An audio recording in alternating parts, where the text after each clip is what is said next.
What do you get when you throw two natural born intuitive mediums together with a passion for animals and empowerment?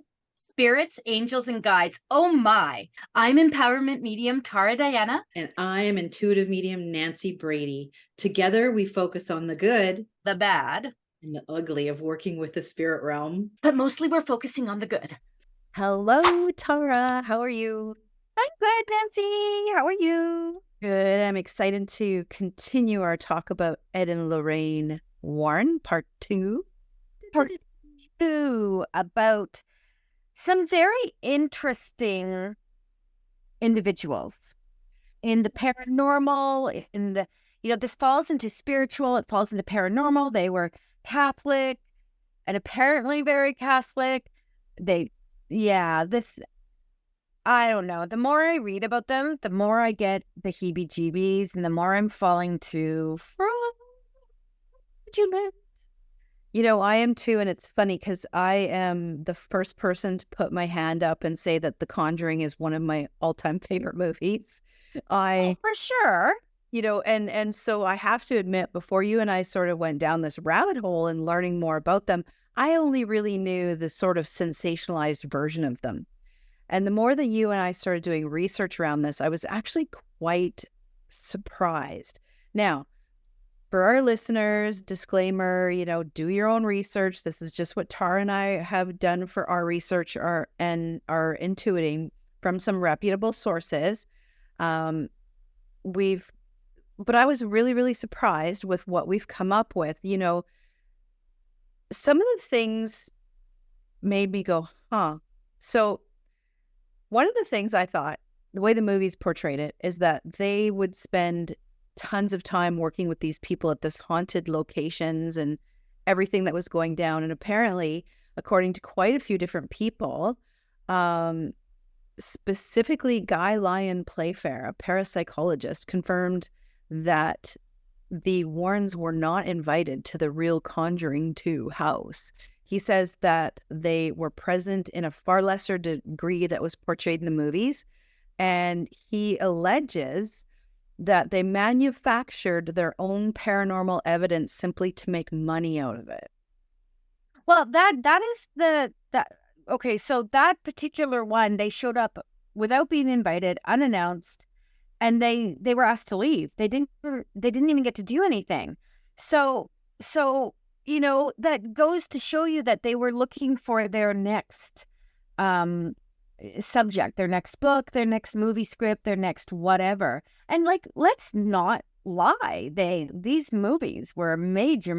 I mean, Amityville, how many times has Amityville been made over? And the Amityville story is very disconcerting. It is, there's a lot there to unpack, and I'm not going to get into it, but the more that you tap into these guys, and here is, again, trigger warning. I have some really good friends, as you do, Nan, who do paranormal investigations that are intuitives or mediums, but they also like the paranormal. They go and get the camera and the teddy bear that picks up voices or whatever, and they do this work. And I've been out on paranormal investigations, right? I've been to the cemetery and the BC Penn Cemetery and did things, but I have yet to really feel a scientific, oh my goodness, so many people are going to come after us, Nan. I love you. I apologize now.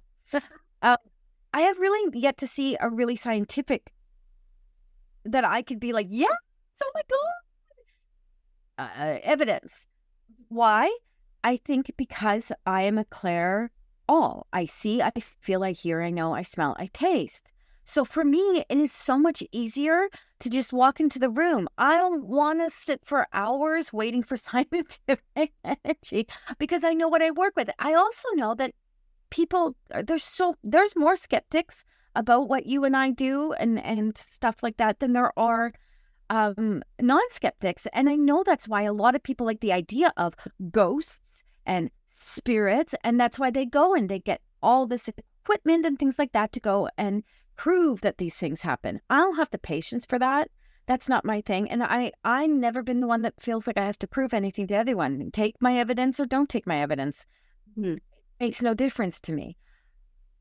But this kind of stuff, Take Annabelle again. According to the Warrens, in the year 1972, roommates claimed their Raggedy Ann doll was possessed by the spirit of a young girl named Annabelle Higgins. The Warrens took the doll, telling the roommates it was being manipulated by inhuman presence, and put it on display at the family's occult museum. Okay. The legend of the doll inspired several films in the Conjuring universe and in Motoff and many others. Now, let's just stop for a second. They took the doll. They claimed the doll was possessed by spirit of a young girl, and then they put it in their museum, and then the people came in to look at the doll. Remember in the last episode, I talked about that buffet dinner with the doll? Oh, for love of the great goddess. But it was about money for the Warrens. Mm-hmm. It really was. And bless their soul, their daughter and her husband are still involved in this. And that's cool. Now this is all like kind of cool stuff now. Raggedy Ann and the necromancy book, the Book of the Dead, and the pearl necklace that if you put on would strangle you and all that stuff. I mean, that is interesting. I would go see it. I'd pay $13, not much more, but I would pay $13 and go see that, even though I think it's all bogus. I'd still go see it. Well, and they made a lot of their money off that museum. The other thing in the article I was reading, they made a lot of deals with the victims, the victims that they were assisting of these hauntings, to write books on the experiences, but they'd rarely ever give them a fair end of the deal. So that was quite documented about how they refused. Oh, see, I never read anything about that. What I read was that a lot of the people that were writing the books, that were coming in and writing the books on the behalf of the Warrens or these individuals, they would come in and they'd be like, okay, this is supposed to be a true story. Why is everyone so confused? How come no one remembers this? Like, it was frustrating for some of these guys that were writing these books, because they were like, this is supposed to be a true story and I can't get any truth out of them. It comes off fake and phony, right? And can we go down another path here for just a second? Can we go down the path of people putting ideas and thoughts into other people's heads? So here's this couple who one claims to be a trance medium, a trance light medium. I still don't know what that means. Someone needs to enlighten me on that. And then he was a demonologist or whatever.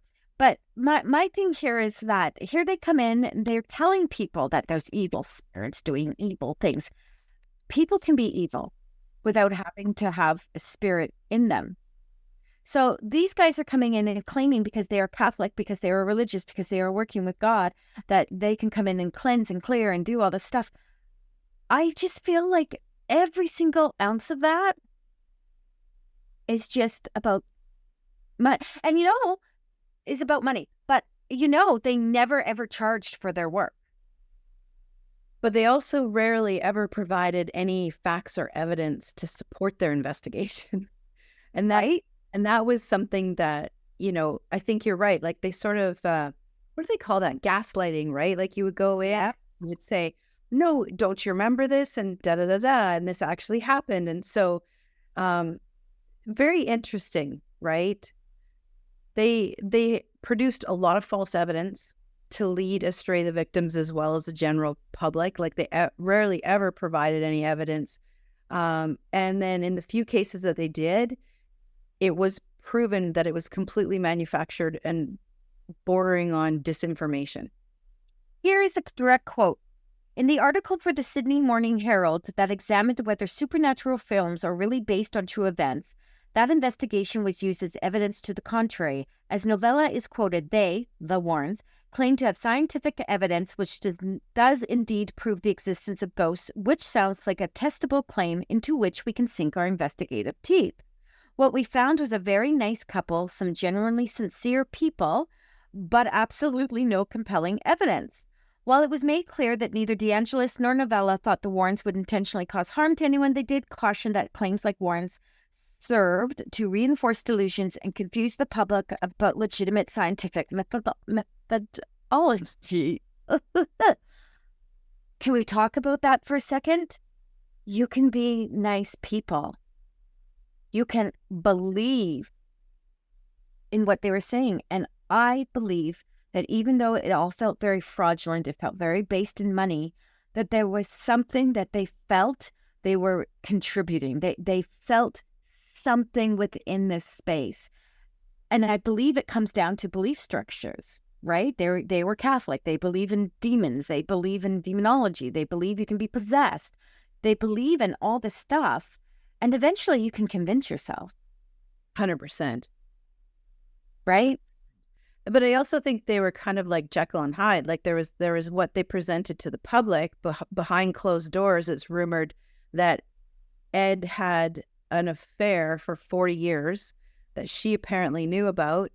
There was a woman that came forward. We won't deep dive into this. People can do their own research around this. Came forward in 2017. And she was quite young when he started the affair with her. It's rumored that there was quite a bit of abuse between Ed and Lorraine's relationship. There's all sorts of things that you kind of go, whoa, this is just crazy. Now, we don't, I wasn't behind closed doors. I don't know what happened. We're just reading the articles on all of this. But I do feel that they took that sort of fear-mongering that the Catholic Church tends to do and utilized it to prey on desperate people who were directionless. And then we've got to look at it from this one more space, though. Again, sincere, nice people. Okay. Never charged for their services. Kind of smart. And then offered an opportunity for the other people to make money on their situation. Okay. So money seems to have always been the forefront of their work.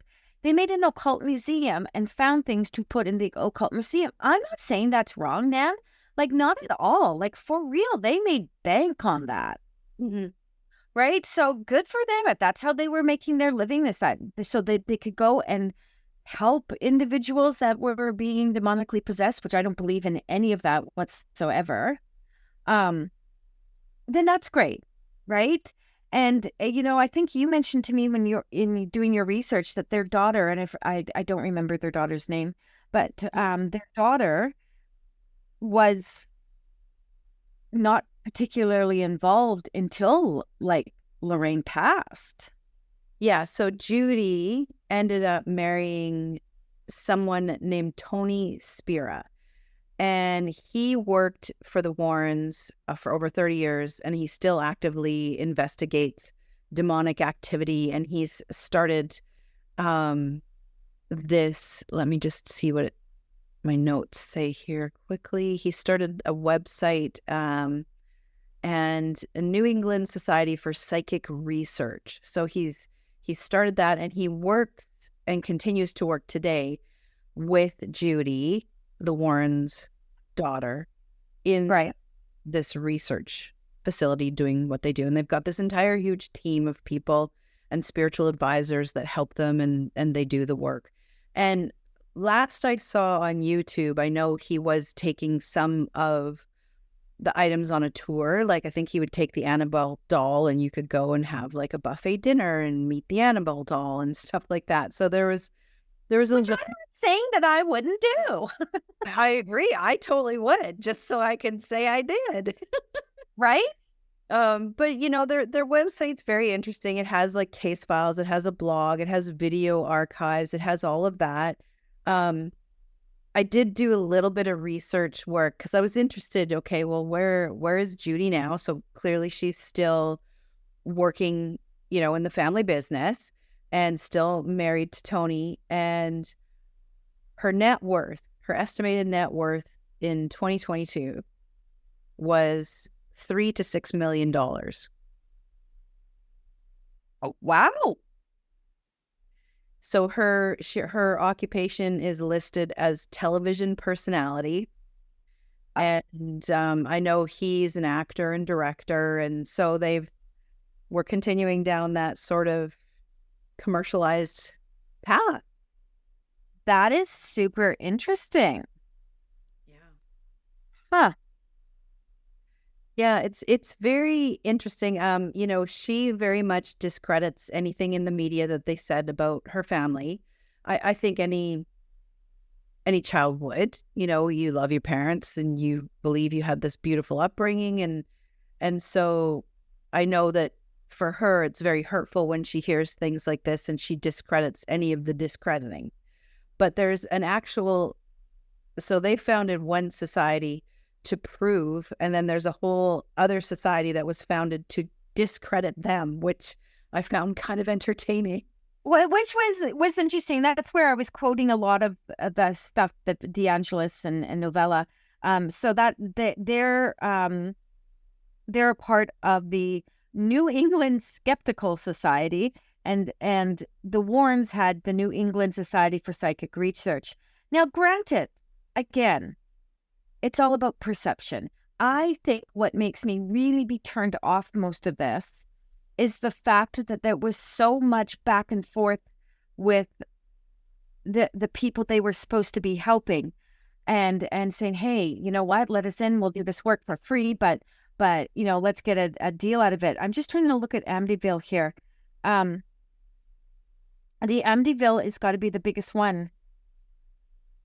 Like, I just want to read this again. The Warrens are best known for their involvement in the 1975 Amityville horror, in which New York couple George and Kathy Lutz claimed that their house was haunted by a violent, demonic presence so intense that it eventually drove them out of their home. The Amityville horror conspiracy authors, Stephen and Roxanne Kaplan, characterized the case as a hoax. Lorraine Warren told a reporter for the Express Times newspaper that the Amityville horror was not a hoax. The reported haunting was the basis for the 1977 book The Amityville Horror, and adapted in the 1979 and 2005 films of the same name. I think there's other films now.